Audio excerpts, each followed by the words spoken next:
Hello, today is November 26, 2016, and a while back we did a couple of recordings dealing with the subject of tending gardens and, first tending the garden within ourselves, having to do with the different aspects, features that make us who we are, all of them, and um, learning how to discover them and to acknowledge and appreciate and work with them and even be appreciative of all of them.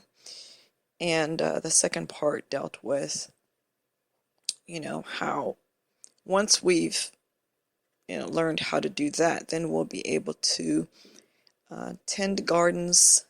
Well, you can't really tend the gardens of other people, but as far as supporting them and their growth and stuff like that, we'll be able to demonstrate the love and compassion with the people in our lives that we have learned how to really demonstrate toward ourselves. And so in the second recording we did, we talked extensively about how if we haven't really done the first part within, then whatever demonstration we are able to give toward others, or however we're able to whatever behavior that we're exhibiting toward others that kind of may look like love and compassion and concern are not rooted in ourselves and truth. So it's those things that we're doing toward others is really stemming from something else. And we really talked about how that's okay. That is okay. The thing is, if we are so inclined to discover what is the motivation behind what we're doing, then we can do that. We can go on this exploration within and find out what is really the driving force behind the things that we're doing toward others that up to now we've just said is because I love that person. That's why I do what I do. And so if we've discovered that, actually, when I do things, there are strings attached to it, and I do feel resentment toward this person, that I do things for them and I get nothing in return. And so now I realize that, what I thought was love is really some other thing that is the force, the driving force behind what I do toward this person. And we say, okay, that's fine. There's no shame, there's no guilt, there's no beating yourself up about this. It's just understanding. Because as long as we keep slapping on the label that isn't really the thing, we don't do anyone any favors, especially ourselves. We really want to understand who we are and why we do the things we do.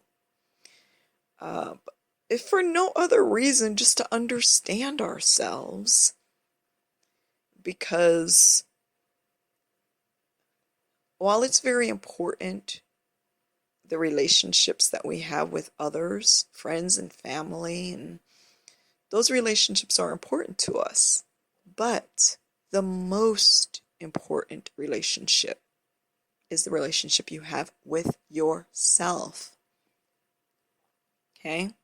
So we can't just gloss over, we can't deal with, or let's back up.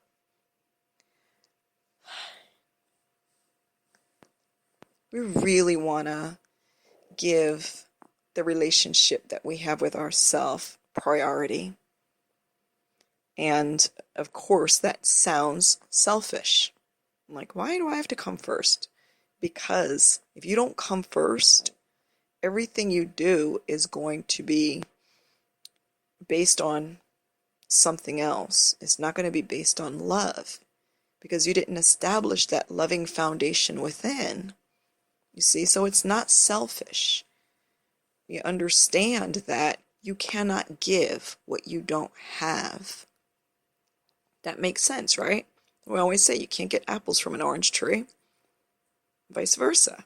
You can't. You can call it. I can hand you an orange off of an orange tree and I can tell you it's an apple. I can believe it's an apple. I can want to believe it's an apple. But it is what it is. You see? And, and if we want to, if we choose, I say, you know what? I don't have time for this crap. I'm just going to keep calling it love. It feels good. I like the word love. And, I'm useful. Somebody's getting something out of it. But we do want to say at this moment that, no. Yeah, they're getting the trimming of something. But the heart of what you're giving is still empty. And that's not a judgment. That's just to say the energy with which we do things is part of what we do. And if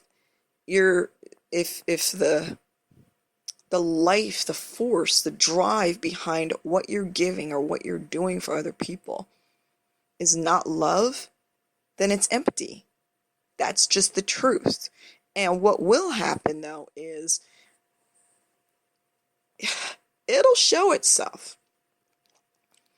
Because when something that's calling itself love comes back with, well, you don't do anything and you're a good-for-nothing slob and you blah, blah, blah, blah, blah, after you've done all these things for someone, and then you berate them and say, you son of a bitch, you don't do nothing for me, how do you think that feels after you've gone and you've done all of the stuff and you're telling them while you're doing the stuff, oh, because I love you, this is love, love, love, love.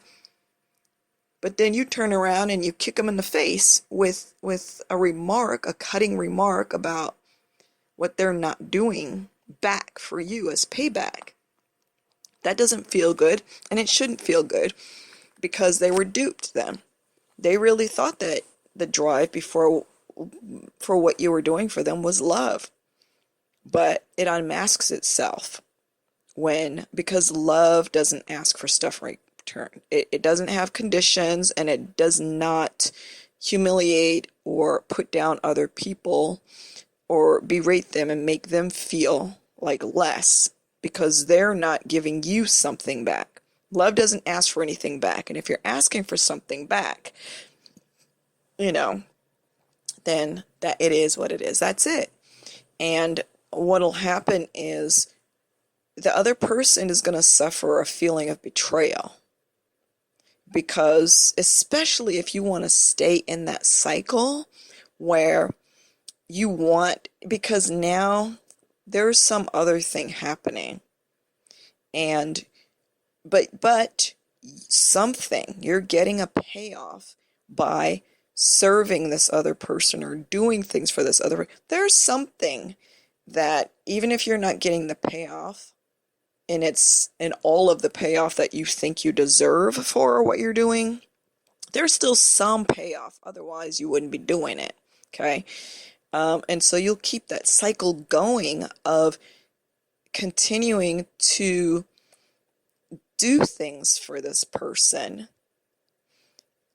But now they're not going to be able to receive it like it's really love because they've been hurt by you because you've come back later and thrashed them after giving them something that they thought was free, which if it was love, it would have been free and there would have been no, coming back and with hurtful things at the person because, like we said in the last recording, love is whole. It's it's all. It's the beginning, the middle, and the end. And when love exhibits itself and manifests in another person's life, it's done.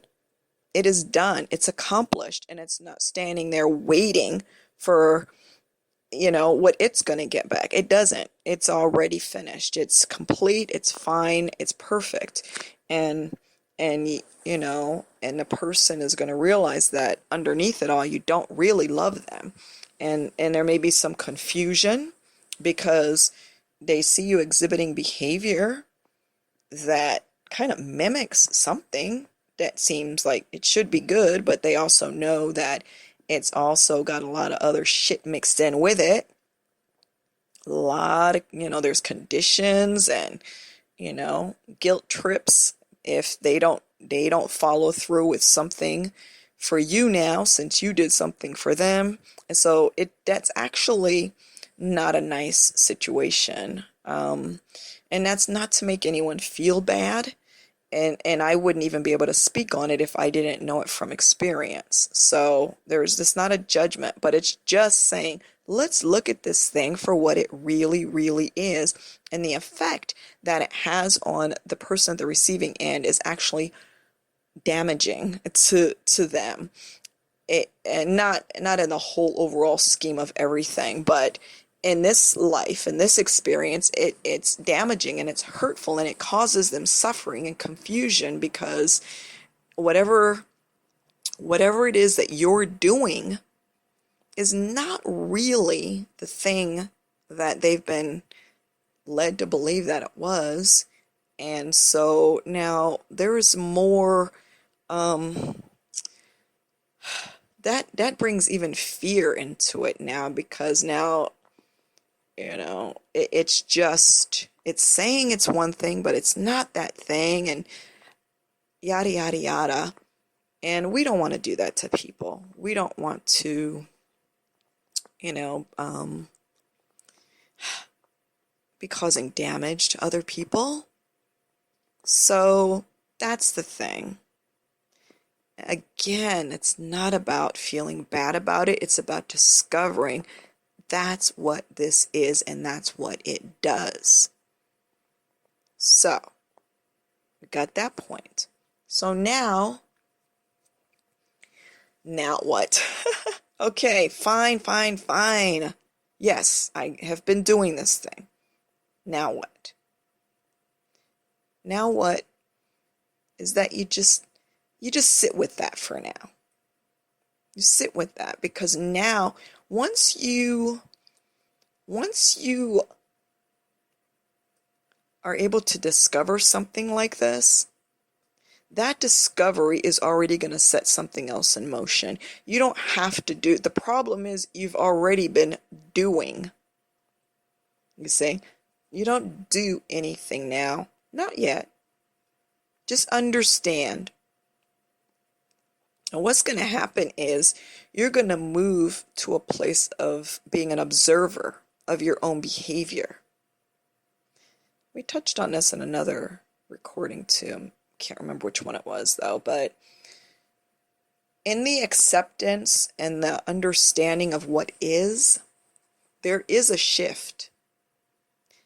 And instead of being caught up in the cycle, in the momentum of the way things have been, and staying in that, you kind of move out of it to enough of a degree to where when you start to behave according to those old patterns again, you're going to see it because you want to see it, because you've acknowledged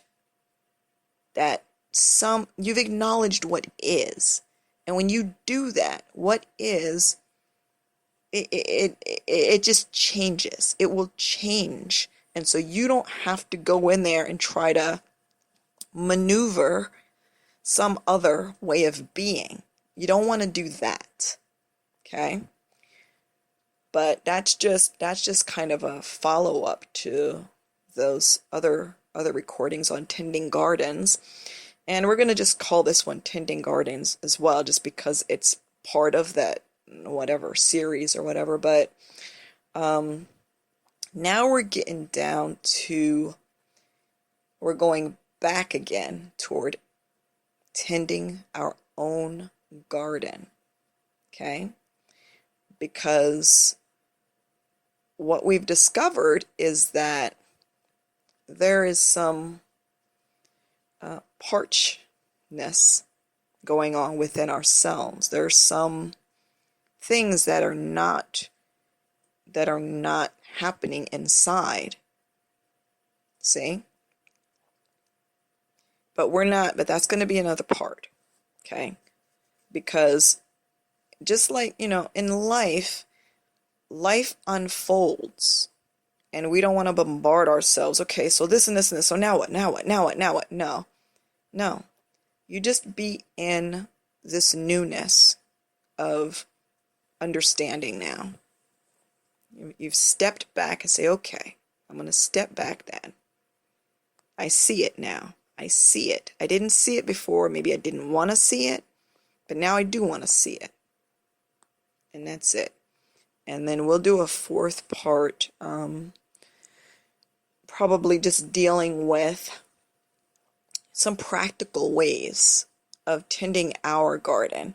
Because like we said, starting off here, we are the priority. Tending our garden is essential, our own garden within, of who we are. All the aspects of ourselves, of ourself. And that's what we'll talk about. Some things that we can, not really things we can do, but just really how to go about. And for everybody, we're individuals, and what we do and how we do it is gonna be our own personal and unique formula, just like we are. But that's what we'll deal with then. So, again, this was just kind of more of a, okay, we're getting down into it now. Really, really putting the lights on here. Lifting that veil up and looking to see what is. And as unpleasant as it might feel, that feeling will pass. It's just because this is new. And we are creatures of habit. And sometimes, that doesn't really feel so pleasant. But it won't last forever. But it is a part of it. Because we're feeling creatures. So we're going to feel some discomfort. Maybe a bit of anxiety over discovering things. But nonetheless, it's important. Because we want to stay in movement. And we want to, help ourselves as much as we can in this process. So it's been more than 18 minutes. So we're going to wrap that up now. And hopefully this has been helpful to you guys. As always, much love.